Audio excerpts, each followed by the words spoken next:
Why can the same dose of the drug help one patient, fail another, and harm a third?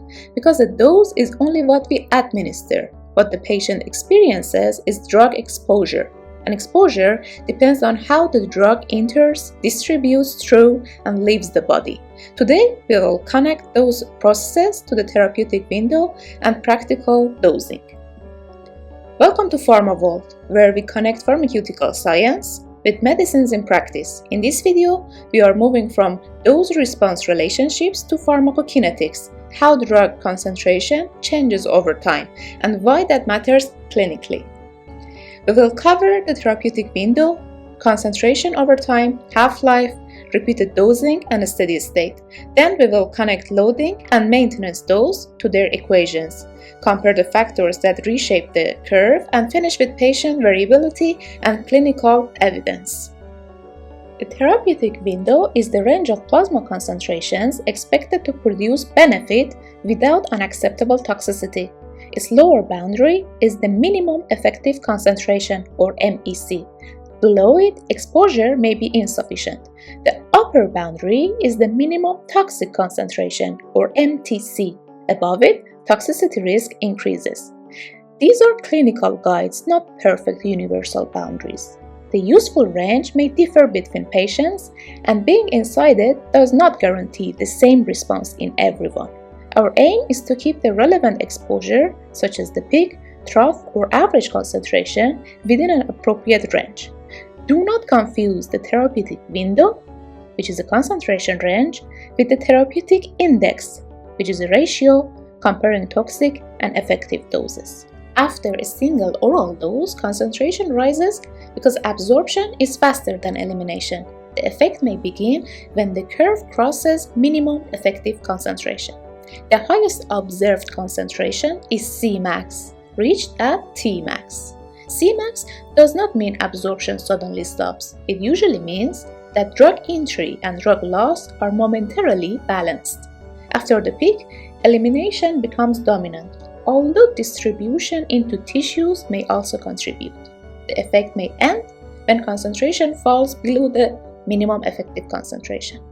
Half-life helps estimate how quickly this decline occurs, so it influences the duration of exposure and when another dose may be needed.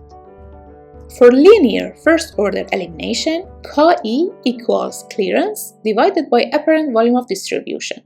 Half-life equals the natural logarithm of 2 divided by Ki, or 0.693 times Vd divided by clearance.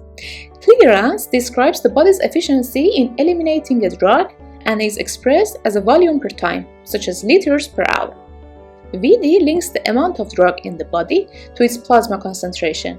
It is an apparent volume, not necessarily a real anatomical space. A large Vd usually indicates extensive distribution outside plasma. The formula shows the relationships. With unchanged clearance, a larger Vd gives a longer half-life. With unchanged Vd, higher clearance gives a shorter half-life. Reduced clearance can therefore prolong half-life, increase accumulation during repeated dosing, and increase toxicity risk. With repeated dosing, another dose is given before the previous dose has been fully eliminated. This creates peaks and troughs. The peak is the highest concentration after a dose. The trough is the lowest concentration, usually just before the next dose. Tau is the interval between doses. The clinical aim is to keep peaks below the toxic threshold and troughs above the effective threshold. A long interval may allow the trough to fall too low. A large dose or slow elimination may push the peak too high. For therapeutic drug monitoring, sampling time matters. A reported peak or trough is meaningful only when we know when it was measured relative to the dose. Early in repeated dosing, more drug is added than removed during each interval, so concentrations accumulate. Peaks and troughs rise until the same pattern repeats after every dose. This is a steady state. A steady state is not a flat concentration. The concentration still fluctuates, but over each interval, the amount administered equals the amount eliminated. The fraction reached after n half-lives is 1 minus 1 half-life to the power of n. After 1 half-life, we reach 50%. After 2, 75. After 3, 87.5. After 4, about 94. And after 5, almost 97%. This gives the 4 to 5 half-life rule. Increasing the dose rises the steady-state concentration, but does not make a steady state arrive faster. Under linear pharmacokinetics, the timing depends mainly on half-life. At a steady state, we can describe peak, trough, and average concentration. Average CSS equals bioavailability multiplied by dose divided by clearance multiplied by tau. Bioavailability F is the fraction of the dose reaching systemic circulation unchanged. For intravenous dosing, F is 1. After oral dosing, F is often lower because of incomplete absorption and first-pass metabolism. The equation tells us that higher F or a larger dose increases average exposure. Higher clearance reduces it. A longer interval also lowers it if the dose itself is unchanged, because the dose rate is lower. This is an average relationship. Exact peak and trough equations also depends on route, absorption, distribution, and sampling time. A loading dose reaches a target rapidly instead of waiting 4 or 5 half-lives. In its simplest form, it equals target concentration multiplied by Vd divided by F. Loading dose is therefore mainly linked to distribution. A maintenance regimen replaces the drug eliminated over time. Maintenance dose per interval equals target average CSS multiplied by clearance and tau divided by F. Maintenance dosing is mainly linked to clearance. With maintenance alone, concentration approaches a steady state gradually. A suitable loading dose followed by the same maintenance regimen reaches the target earlier, but the maintenance regimen still determines the final average steady state exposure. An excessive loading dose can overshoot the window. Reduced clearance usually requires a lower maintenance dose, a longer interval, or both. How dosing and pharmacokinetic factors reshape the curve. This comparison is easiest if we ask two questions: what changed and what stayed constant? In panel A, clearance, bioavailability, and dose rate stayed the same, while half-life changes through Vd. Average steady-state concentration remains similar because it depends on dose rate and clearance.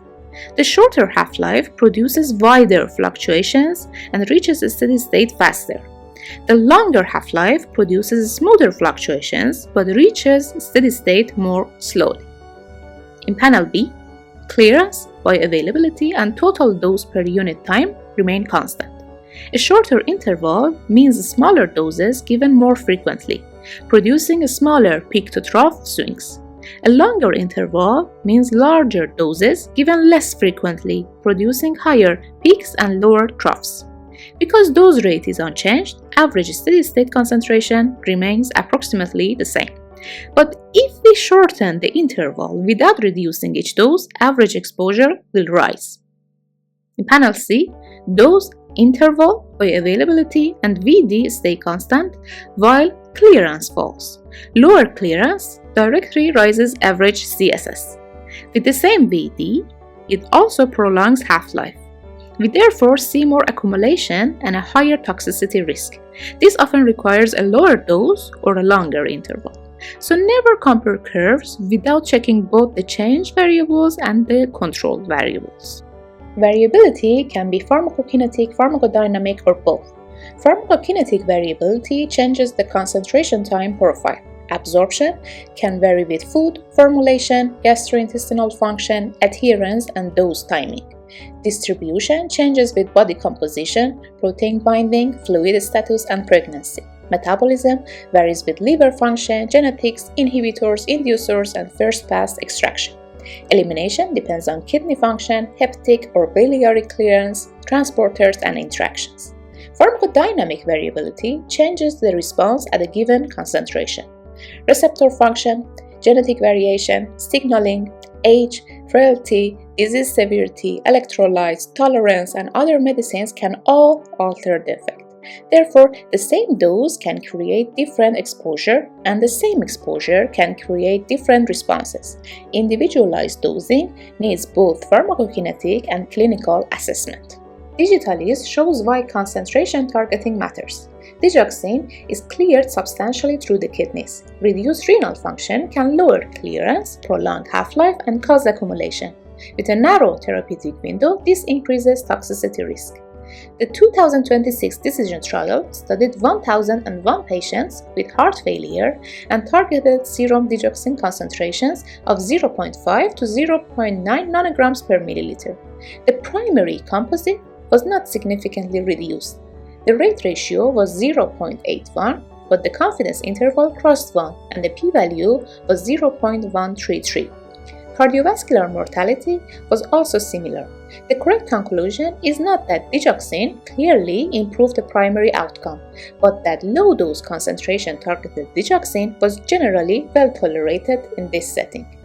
DIGIT-HF studied digitoxin, a different glycoside, in 1,212 patients. The primary outcome occurred in 39.5% with digitoxin and 44.1% with placebo, giving a hazard ratio of 0.82. Serious adverse events were numerically higher and mainly cardiac. We cannot transfer digitoxin results directly to digoxin.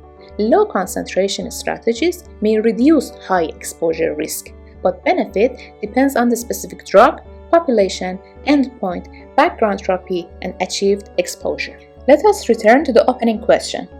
Dose is only the starting point. Bioavailability, clearance, distribution, and dosing interval determine exposure that follows.